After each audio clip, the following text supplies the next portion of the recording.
Hari ini saya mau sharing, saya kasih judul hari ini The Way. Waduh, begitu ngomong The Way udah The Way Before What. Saudara, The Way selalu bicara The Why, sorry.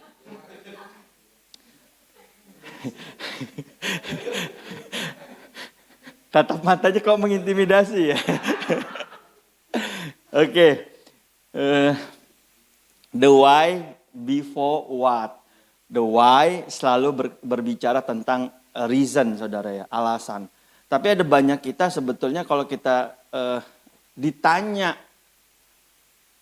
why you do that?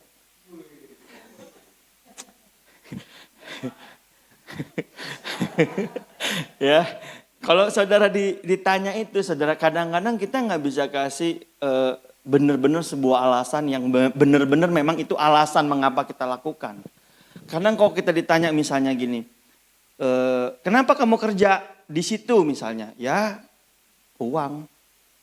Tapi apakah pertanyaannya hanya di situ saudara bisa mendapat uang? Kan belum tentu. Di tempat lain juga bisa. Kenapa saudara di situ? Kerjanya kenapa harus di situ misalnya? Kenapa kamu lakukan, misalnya kenapa kamu lakukan hari ini datang misalnya? Alasannya ya ini komunitas kita, ini gereja gitu. Tapi apakah benar? Apakah cuma di sini komunitas dan cuma di sini gereja? Tentu jawabannya enggak. Nah, saudara penting menemukan alasan yang sangat esensi, alasan yang sangat pondasi supaya waktu kita melakukan sesuatu kita tuh nggak goyah, saudara. Kita itu nggak ragu, nggak sampai di tengah jalan benar nggak ya, benar nggak. Nah, saudara pernah nggak berpikir sampai hari ini apa yang terjadi di tengah-tengah kita dan apa yang saudara lakukan dalam kehidupan saudara sehari-hari, apakah sudah dalam alasan yang tepat? Nah, saya beberapa waktu ini, hari-hari ini saya lagi mengevaluasi diri saya sendiri, saya lagi merenung misalnya, apakah saya seorang gembala dan kalau saya jadi gembala apakah itu tepat? Apakah saya seorang penginjil? Kalau seorang penginjil apakah saya melakukannya sudah dengan yang terbaik misalnya gitu-gitu ya. Nah, ini sangat penting dan saya berdoa supaya hari ini saudara yang mendengar terimpartasi dapat sesuatu, saudara. Alasan itu selalu penting, saudara. Supaya kita tetap bertahan dalam segala keadaan. Nah, saudara bilang gini, ya itu mah untuk yang muda-muda kali. Karena alasan selalu menentukan visi kita ke depan apa, misi kita, hidup kita apa, panggilan kita apa. Wah itu mah untuk yang muda-muda. Salah. Untuk semua orang. Kenapa? Yang muda tentu sangat perlu. Supaya ke depan semakin tajam. Tapi kalau kita yang udah usia 40, 45, 50, mungkin jauh juga lebih penting. Kenapa? Justru mungkin Tuhan menantikan kita melakukan hal-hal yang tepat. Di 2/3 akhir hidup kita, di 1/3 akhir hidup kita. Di 1/4 akhir hidup kita. Kalau misalnya usianya 90, 100, 85, 80, 70 misalnya. Mungkin Tuhan nunggu hal terakhir yang tepat. Yang sesuai sasaran untuk kita kerjain, saudara. Nah, tanpa mengerti mengapa kita nggak melakukan apa yang tepat. Amin, saudara. Nah, mari kita lihat, saudara. Kenapa, saudaraku, alasannya? Berikutnya, mengapa penting kita mengetahui panggilan, saudara? Ya, mengapa saudara sangat penting untuk saudara mengetahui panggilan. Yang pertama, saudara, kalau saudara tahu panggilan, saudara akan menjadi seorang yang fokus. Nggak gampang ke distract, saudara. Saudara enggak kayak baju musiman. Waktu lagi tren ini gitu ya. Dulu waktu zaman lagi tren Jude Bray. Nggak ngerti kali ya mereka. Jude Bray itu saudara tahu? Akong paham kali ya. Pak, paham Pak? Bawahnya gede, lebar, atasnya ramping. Ya, nggak lama kemudian baggy kalau nggak salah, betul nggak? Bawahnya kecil, atasnya gedobrang, ya kan? Tahu ya, pernah ngalamin ya. Nah, panggilan enggak juga seperti itu. Karena waktu Tuhan dia tetapin buat saudara sampai seumur saudara. Sampai saudara menyelesaikannya. Jadi kalau kita ngerti jelas why, kita bisa fokus saudara. Nah, yang luar biasa Mazmur 37 ayat yang ke-23. Karena Tuhan menetapkan langkah-langkah orang yang hidupnya berkenan kepadanya. Jadi saudara, waktu saudara ngalamin ini dan itu, waktu saudara tahu fokus saudara, apapun yang saudara alami akan meneguhkan langkah saudara. Kenapa? Karena pasti berhubungan. Kenapa? Tuhan yang netapin saudara. Kalau saudara lihat dalam NLT, the Lord directs the step of the godly. He delight in every detail of their life. Detail hidup saudara tuh Tuhan tetapin. Tuhan garis bawahi. Saudara, artinya nggak ada satupun hal yang kejadiannya kebetulan. Saya renungkan ini berhari-hari. Saya pikir kayaknya nggak kebetulan ya Tuhan buat saya jadi, waktu Tuhan buat saya tuh dibuat bawel. Kalau saya pendiam, suruh ngisi 3 sesi saudara ya. Mungkin baru masuk sesi kedua, gue udah males ngomong lah, udah capek lah. Tapi ini olinya tuh mengalir gitu ya. Gak pernah berhenti-berhenti, ada aja pokoknya yang domengin. Ya karena memang setiap detail, misalnya lagi nah saudara kalau ngeliat saya gimana? Imut, tampan, gimana? Nggak enak ngomongnya ya, nggak enak ngomongnya ya. Ya kalau dikatrol, Pak, kalau dikatrol aja Pak, ya 6 aja katrolnya banyak Pak, gitu. Jadi kayaknya kurang memenuhi standar. Tapi saudara tahu nggak itu juga detailan dari Tuhan, detail. Bayangin yang dikatrol aja sudah. Waktu muda nakalnya minta ampun, gonta-ganti. Pasangan. Waktu SMA, kuliah. Coba gimana dibayangin kalau kayak Tom Cruise. Waduh. Susah ngebayanginnya ya. Ya. Saudara ngerti maksudnya? Kadang kita ngebayangin Tuhan kok enggak ideal ya. Saudara tahu apa yang buat saudara nggak ideal? Justru buat Tuhan saudara sangat ideal untuk panggilan-panggilan yang Tuhan tetapkan dalam hidup saudara. Saya pernah ngebayangin Tuhan kenapa dulu waktu kuliah nggak UPH gitu ya. Nggak London School. Kenapa Yayasan Administrasi Indonesia gitu kan. Kenapa Tuhan gitu. Ya, yang kalau ketemu, aduh apalagi kuliahnya malam, kagak ada yang gak jualan. Ada yang bawa baju, ada yang bawa celana, CD, semua juga dijualin. Sales mobil, sales motor, semua sales di situ kumpul dah. Kagak ada yang belajar, semuanya pada jualan. Kenapa gak yang Untar misalnya gitu kan. Ya kan yang agak bening gitu. Tapi kalau saya pikir-pikir, itu juga every details yang Tuhan taruh. Supaya waktu saya ke sana bertobat sungguh-sungguh gak ke-distract sama yang lain.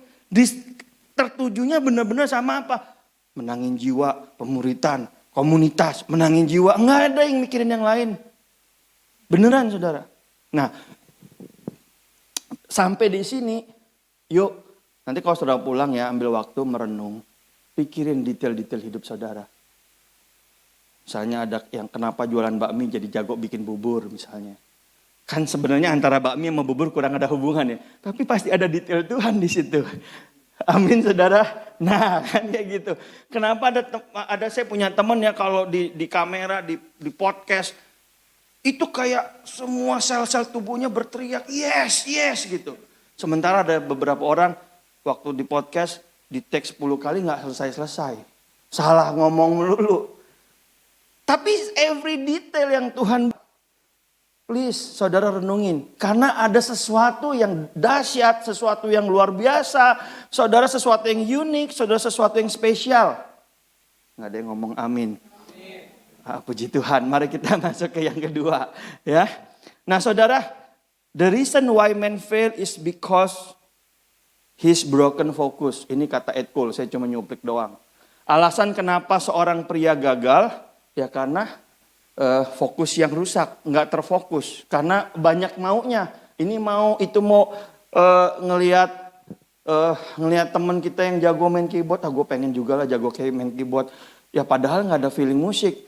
Ngelihat misalnya worship leader nyanyinya bagus, suaranya, pengen lah kayak jadi worship leader. Akhirnya pengen semua dan nggak mencapai apa-apa, cuma di situ-situ aja. Nah saudara, mari saudara renungkan apa sih sebenarnya passion saudara, apa sih sebenarnya yang bikin saudara tuh kalau melakukan itu bisa kayak hampir lupa waktu gitu. Kayaknya aduh pengen banget, seneng banget. Fokus, pertajam. Haleluya, amin. Nah, yang kedua saudara, kenapa saudara penting tahu panggilan? Supaya karunia saudara maksimal. Dengan saudara tahu panggilan, saudara ngerti banget apa yang saudara harus asah di dalam hidup saudara. Roma 12 ayat yang ke-6, demikianlah kita mempunyai karunia yang berlain-lainan menurut kasih karunia yang dianugerahkan kepada kita. Amin. Nggak bisa disamain, nggak bisa di-compare. Saya kalau kemarin ngomong sama teman saya bilang gini, waktu saya ngisi retreat dia bilang gini, Kak, lu nyanyi, nggak fales aja gue udah mengucap syukur sama Tuhan. Bayangin saudara, untuk mencapai nggak fales dia ngucap syukur. Belum mencapai bagus loh. Nggak fales aja dia udah ngucap syukur. Jadi saya mulai pikir-pikir, ya emang karunia saya bukan di nyanyi. Sekalian yang ngomong mungkin kasih signal ya. Kalau nyanyi suaranya dikecilin. Biarkanlah yang nggak fales suaranya lebih gede. Tapi itu membuat saya, oh ya udahlah nggak usah nyanyi. Fokus aja. Fokus apa? Kalau emang Tuhan taruh fokus untuk sharing firman, saya mau bertekun sama firman aja supaya yang saya punya ini maksimal. Ya, di ayat berikutnya, jika karunia itu adalah untuk bernubuat, baiklah kita melakukannya sesuai dengan iman. Nah, saudara kalau baca 12 ayat 6, 7, 8 akan clear banget. Apalagi dalam bahasa Indonesia yang sehari-hari itu. Kalau nanti baca, saudara akan clear. Orang yang suka memberi, biarlah dia memberi dengan rela hati. Orang yang suka memimpin, biarlah dia memimpin dengan rajin. Artinya apa? Kalau mimpin harus rajin. Kenapa? Karena yang dipimpin suka nggak nurut. Jadi mesti konsisten, ngomongin terus konsisten sampai kepemimpinan saudara menjadi tajam. Nah, saudara, apa karunia saudara? Karena saya percaya kesempurnaan gereja, kesempurnaan komunitas kita, Tuhan taruh saudara di sini supaya kalau hanya bisa mencapai maksimal. Semua kita waktu kumpul keluarin potensinya. Yang punya kemampuan mengajar, hendaklah dia mengajar. Bukan disuruh bermazmur. Yang mampu bermazmur menaikkan puji-pujian, biarlah menaikkan puji-pujian. Yang mau ngucapin syukur, ya ngucapin syukur. Yang melayani, biarlah dia melayani. Nah, saudara, waktu saya renungkan ini, saudara, waktu kita berjalan di dalam karunia, kita tuh kayak pasal satu. Tapi waktu kita sama-sama berjalan dalam karunia yang Tuhan beri, kita menjadi gambar yang utuh. Kita akan ngerti. Kita akan luar biasa, saudara. Amin. Nah, saya berdoa, saudara. Nah, saudara, saya berdoa supaya saudara merenungkan ini. Misalnya pekerjaan, saudara. Tujuan pekerjaan adalah misalnya kita dapat income. Setuju ya? Tapi kita bisa bekerja di mana aja dan juga dapat income. Besarannya bisa beda-beda. Tapi apa yang bisa buat kita maksimal kalau kita mencintai pekerjaan kita? Betul ya? Nah, bisa mencintai pekerjaan kita itu sesuai passion. Sesuai keahlian kita. Saya diajakin teman ngumpul bahas tentang podcast misalnya. Saya cuma bengong doang sambil minum kopi. Temanya, tekniknya, wah kurang bercahaya gitu. Sementara yang lain kayak, wah kita begini, wah ini ide bagus, wah ini hebat nih, wah terinspirasi dicatat. Saya mah ya denger aja lah. Tapi waktu ketemu orang-orang yang misalnya bahas, ada yang bahas, ini menurut bahasa Ibraninya, wih bagus banget nih, wah ini dapat ilmunya nih. Kalau orang lain bilang gini, teman saya yang lain bilang gini, apaan sih? Teori banget pakai bahasa Ibrani Yunani. Tapi buat saya kayak ilmu gitu loh, kayak wah harta berharga gitu. Karena ketertarikannya, kerinduannya kita semua beda. Nah saudara saya tuh mau saudara gini, supaya saudara juga bisa melihat saudara ketajaman saudara. Dan waktu orang lihat saudara menjadi tajam dan maksimal di dalam pekerjaan dan pelayanan saudara, nama Tuhan dimuliakan saudara. Waduh, bagus banget. Wah, tuh orang jago banget komputer. Belum diceritain aja dia udah tahu rusaknya di mana. Saking jagonya saudara ya. Wah, hebat banget. Wah, semua bisa lah. Ya, pokoknya komputer kalau dibongkar dia mah wah, bagus lah, pasti nggak balik. Error langsung. Ya nempelinnya nggak benar gitu. Nah, saudara saya tuh berdoa saudara, ayo dong pikirin kalau saudara hari ini udah punya pekerjaan ya, ya saudara butuh lakukanlah. Tapi saudara sambil berevaluasi dong, apa sih yang benar-benar saya inginkan? Apa sih yang benar-benar? Nah, saya punya anak saudara, hobinya gambar. Dia liburan hari ini, saya lihat dia bangun pagi. Biasanya kalau libur kan maunya bangun siang, dia bangun pagi dan gambar.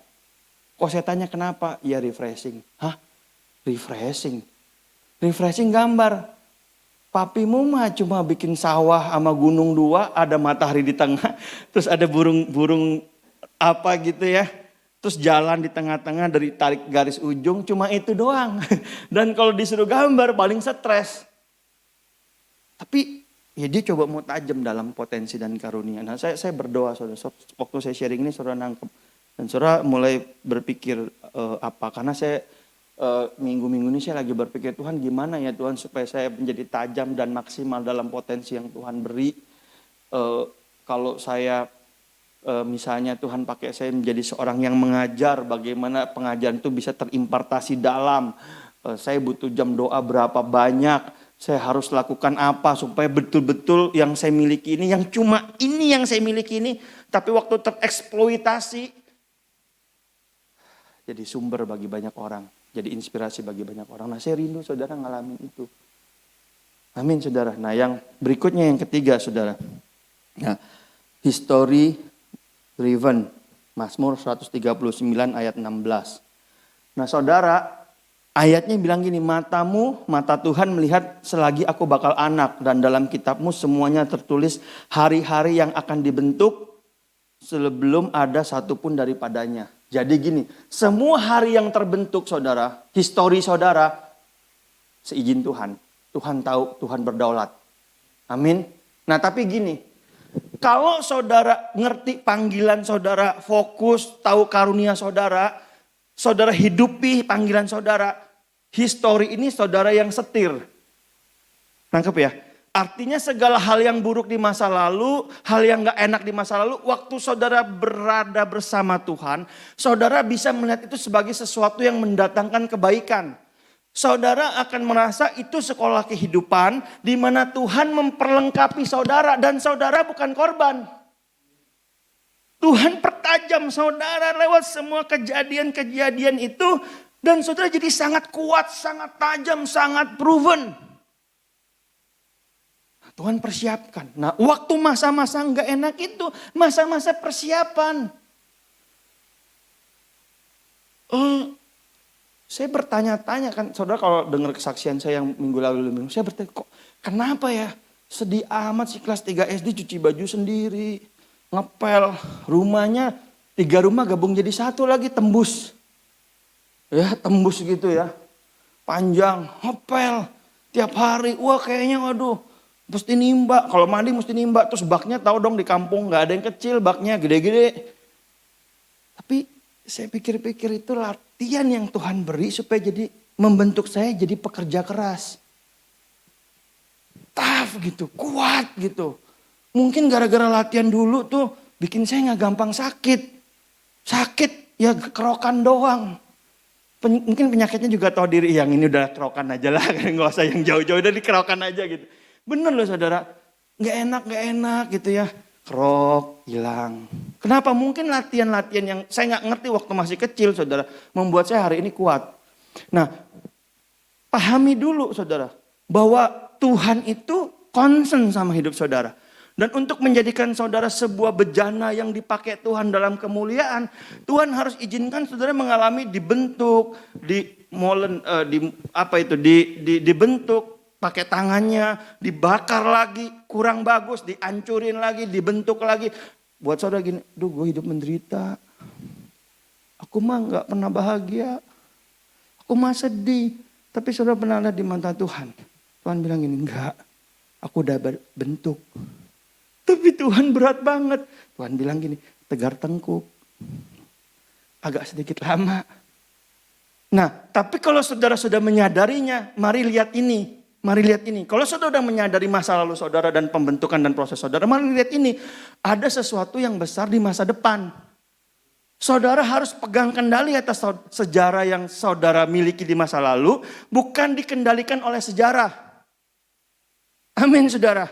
Nah, Tuhan bilang gini, Tuhan udah siapkan, Tuhan udah bentuk hari-hari yang akan terjadi sebelum satu pun ada padanya. Jadi ke depan itu saudara, Tuhan udah siapin. Kalau saudara menjadi orang yang mengendalikan sejarah, maka saudara akan melihat janji-janji Tuhan digenapi. Kalau saudara melihat saudara sebagai korban, saudara akan ngalamin muter-muter dan saudara gak akan pernah menembus. Gak tahu berapa lama lagi. Saudara bisa 1 bulan sampai tanah Kanaan, bisa juga 40 tahun sampai tanah Kanaan. Tergantung dalam melewati proses, saudara lebih banyak bersyukur atau saudara bersungut-sungut. Gini saudara, bangsa Israel itu kurang makan, kehausan. Yes, benar gak? Soalnya kalau gak kehausan mereka gak perlu bersungut-sungut kan. Tapi jangan salah, bangsa Israel ngalamin waktu panasnya padang gurun ada tiang awan. Waktu dinginnya padang gurun ada tiang api. Betul ya? Waktu mereka pengen daging, burung puyuh pada datang. Waktu pengen roti, pagi-pagi ada mana. Jadi dalam semua kebersungutan mereka, Tuhan menyertai. Dalam segala lembah yang saudara alami, Tuhan menyertai. Jangan menjadikan diri saudara korban. Saudara sedang dibentuk sama Tuhan. Supaya saudara siap masuk jadi bejana kemuliaan. Nah, saudara marilah hari ini kita sampai di titik ini, di hari ini marilah kita merenung. Lewat semua proses pahit, semua proses menyakitkan. Masa depan apa yang Tuhan sediakan ke depan? Amin saudara. Nah saya berdoa saudara, ayo saudara, mari ambil waktu. Kalau kurang waktunya untuk direnungin. Nanti diupload di YouTube saudara lihat lagi. Renungin lagi. Catat lagi. Banyak orang bilang, Pak susah Pak. Akhir zaman. Banyak ajaran sesat. Tuhan Yesus sudah mau datang. Oh makin gak menentu. Ada COVID. Ada lagi virus baru. Oke saya setuju. Akhir zaman udah dekat. Pertanyaannya nih. Akhir zaman udah dekat. Saudara ada di mana? Saudara selangkah lebih dekat kepada rencana Allah? Atau saudara masih dikendalikan oleh sejarah saudara di masa lalu? Saudara gak kemana-mana.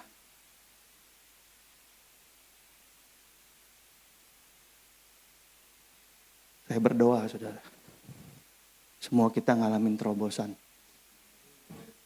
Nah yang kedua saudara yang berikutnya. Mengapa kita penting untuk menghidupi panggilan saudara? Yang pertama saudara, ada 5 atau 6. Yang pertama puas. Saudara pernah gak kerjain sesuatu capek banget. Tapi saudara puas. Kayaknya, aduh puas nih. Saya pernah ngelayanin capek banget. Capek banget gitu ya. Kalau orang mah kayaknya diperes sampai tetes darah, bukan tetes darah, tetes air yang penghabisan diperes gitu. Capek, tapi puas. Kayaknya, aduh Tuhan, puas banget. Nah saudara waktu saudara hidupi panggilan, saudara akan merasa hidup saudara itu penuh, puas. Baiklah tiap-tiap orang menguji pekerjaannya sendiri, maka ia boleh bermegah melihat keadaannya sendiri. Saudara, yang pertama saudara akan puas. Bermegah itu kalau dalam versi King James-nya saudara lihat rejoicing. Seneng, sukacita. Mungkin kita nggak dalam konteks dunia jadi kaya raya diberkati, tapi saudara puas. Saudara nangkep maksud saya, puas gitu. Nah, dan bukan melihat keadaan orang lain. Jadi yang kedua, saudara, menurut Galatia 6 ayat 4 ini yang kedua, kalau saudara memenuhi panggilan saudara, saudara nggak iri hati, saudara. Nggak comparing yourself with the others. Iri hati itu gini, waktu kita nggak fokus sama panggilan kita nggak jalanin panggilan kita, kan kita lihat orang lain, benar ya? Kita mulai lihat, enak banget sih. Dia ketik berduit. Cuma ngetik doang. Itu masih belum seberapa, Pak. Dia masih ngetik. Yang ono enggak cuma ngeliatin laptop doang. Beat ya kan. Dapat duit. Kaya raya pula lah kita. Ya waduh udah naik motor ya kan. Wah panas kepanasan, hujan kehujanan ya kan. Makan telat-telat, ngejar setoran ya kan. Aduh kok kayaknya enggak fair gitu. Tapi begini loh. Kenapa kita bisa compare kita dengan orang lain? Karena sebenarnya sembari kita compare dan merenungkan perbedaan hidup dan nasib kita dengan orang lain. Sebenarnya adalah kita nggak jalanin panggilan kita. Jalanin aja. Pasti ada kepuasan. Pasti ada kenikmatan di situ. Pasti ada ucapan syukur. Nggak ada waktu untuk melihat orang lain. Kenapa? Kita fokus sama yang di sini. Kita fokus sama ladang. Kita fokus sama rumput di halaman rumah. Nggak sempat ngelihat rumput tetangga. Ya kan? Nggak sempat fokus. Nah, saudara, yuk saudara. Yang berikutnya saudara, yang ketiga apa saudara? Nah, waktu saudara fokus dalam panggilan, hidup saudara akan dikuatkan. Strong. Kenapa saudara? Nah, Yohanes 4 ayat 34 bilang gini, kata Yesus kepada mereka, makananku ialah melakukan kehendak Dia yang mengutus aku dan menyelesaikan pekerjaannya. Jadi makanan Yesus itu melakukan pekerjaan Bapa. Waktu dia lakukan pekerjaan Bapa, dia sama kayak makan. Nah, apa yang membuat roh saudara kuat waktu saudara taat sama firman Tuhan dan melakukan kehendak Bapa? Waktu saudara lakukan taat, saudara kayak makan dalam roh saudara tuh saudara lagi makan. Waktu saudara lakukan, saudara akan melihat bukti bahwa firman Tuhan iya dan amin. Saudara akan melihat mujizat, penyertaan, kuasa, kenyataan yang sangat nyata dari firman. Sehingga waktu saudara menjadi orang Kristen, kekristenan itu menjadi real life. Benar-benar nyata. Enggak cuma teori, enggak cuma katanya Pak Taufik sih begini. Katanya enggak ngalamin sendiri saudara. Nah kalau saudara ngalamin sendiri, iman saudara akan bertumbuh dan firman itu berakar kuat. Itu membuat roh saudara seperti makan.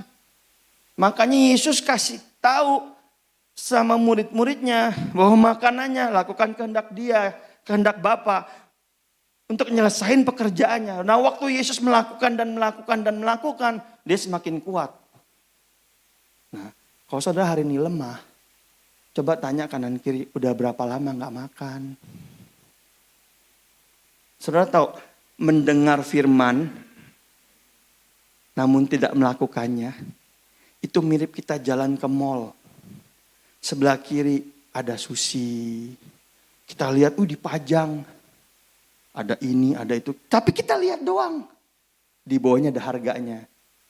Ya kan? Masuk ke restoran, apalagi Korea. Ada apalah donburi, don't touch, don apalagi ya. Kita cuma lihat doang, tapi kita nggak makan. Nggak akan pernah kenyang, saudara. Nah itu sama kayak kita dengar firman, kita dengar aja. Tapi kita nggak lakuin. Kayak ya sudahlah hari ini minggu udah ibadah ya, udah selesai ya. Dadah sampai ketemu minggu berikutnya. Kita jalan tuh di food court cuma lihat ada soto, nasi padang, tapi kita nggak makan, kita nggak beli. Kenyang? Enggak. Tetap lapar. Amin, saudara. Nah, berikutnya, kenapa saudara kita harus menghidupi panggilan? Kalau saudara hidupi panggilan, saudara akan ngalamin progress and reward. Saudara akan ngalamin yang namanya bertumbuh dan berkembang. And the end, ada rewardnya, ada hadiahnya, ada hasilnya. Hasilnya tuh kita lihat, oh iya ya bener ya. Oh mulai bertumbuh, yang tadinya gak ngerti, jadi mulai ngerti. Yang cuma ngerti, mulai praktekin. Yang tadinya salah-salah, mulai banyak benernya. Mulai makin bagus, mulai makin baik, sampai akhirnya sempurna. Sampai akhirnya menjadi ahli di bidang itu. Ada progress and reward. Nah, saya berdoa, saudara. Saya mau ambil waktu hari-hari ini, saya mau berdoa buat diri saya dan buat kita semua. Saudara didorong maju, ngalamin progress. Saudara menjadi expert di bidang saudara. Lalu saudara dapat reward. Waktu dapat reward kita ngumpul. Yang kesaksian bukan cuma 1-2. Yang kesaksian banyak. Semua bersaksi tentang bagaimana menjadi terang dan garam di marketplace, di dunia, dimanapun saudara ada. Amin saudara. Nah, yang berikutnya saudara akan penuh sukacita. Filipi 4 ayat 1. Waktu saudara hidup dalam panggilan, Paulus hidup dalam panggilan penuh penderitaan. Kalau saudara baca Filipi 3, Filipi 2 kan gak enak tuh ya. Tapi Filipi 4 dia bilang, karena itu saudara-saudaraku yang kukasih dan kurindukan sukacitaku dan mahkotaku. Kalau di ayat 3 Filipi berikut sebelumnya dia ngalamin berbagai-bagai penderitaan. Dia bilang ya mencucurkan darah lah apa segala macam. Filipi 4 dia bilang ini. Kamu tuh sukacitaku mahkota. Waktu dia lihat hasilnya saudara. Dia tahu dia dalam sesuai dengan track. Dia happy. Tuhan mau saudara happy. Amin saudara. Tuhan mau jadikan dunia saudara tempat di mana surga bermanifestasi. Kerajaan Allah bukan soal makanan dan minuman kata kitab Roma. Tapi kebenaran, damai sejahtera, sukacita oleh Roh Kudus. Kalau saudara udah lama jadi orang Kristen tapi saudara gak damai, gak bersukacita, it means something wrong. Yuk kita berrefleksi, ambil waktu, merenung. Ya saya kebetulan minggu ini banyak merenung saudara. Banyak mikirin ulang, saya tulis ulang apa yang salah, apa yang kayaknya aduh salah nih gitu. Aduh ini gak tajam nih, ya kan. Aduh, terus saya kaget ketemu teman lama, dia bilang ini, Pak Taufik ya? Iya, Bapak kan dulu terkenal banget, waduh inspirasi banget Pak, Bapak tuh dulu pendoa banget. Terus saya sama Yunita lihat-lihatan, pendoa. Iya juga sih dulu, masuk tim doa, ya angkut AD 2000, keliling. Terus saya ngerasa gini, Tuhan kayaknya saya mau balik lagi deh tajam di bidang-bidang yang Tuhan pernah taruh dalam hidup saya. Nah, saudara dulu tajam di mana? Jangan padamkan roh. Jangan padamkan api yang dulu pernah Tuhan taruh dalam hidup saudara. Masa-masa saudara ngalamin pertobatan dan revival, mari balik ke situ lagi. Biarkan Roh Kudus kobarin api itu saudara. Supaya saudara penuh, jadi kalau ketemu tuh semangat, antusias. Kenapa? Karena ada sesuatu yang saudara siap impartasikan ke orang-orang di sekitar saudara. Amin. Nah, ini yang terakhir dari yang terakhir saudara. Ada upah kekekalan yang menanti saudara. Apapun yang saudara lakukan di dalam nama Yesus, enggak akan sia-sia. Enggak akan sia-sia. Kalau sia-sia, maka sia-sialah kematian dan kebangkitan Yesus.